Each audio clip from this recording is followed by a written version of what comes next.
సహధర్మచారిణి కష్టమైన నష్టమైన జీవితాంతం నడిచే వ్యక్తి ఎవరైనా ఉన్నారా అంటే సమాధానం ఒక్కటి, సహధర్మచారిణి.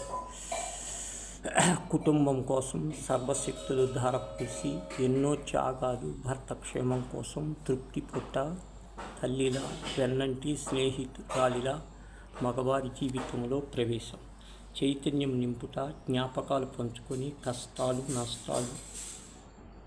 నష్టాలు పాలు పంచుకొని తోడు నీడలా వ్యవహరించే బాధ్యత స్వీకరించి పిల్లల బాగోగులు, కుటుంబ బాధ్యత నిర్వహణ గడపటమే గృహిణి యొక్క ధర్మం. అదే సహధర్మచారిణి కర్తవ్యం.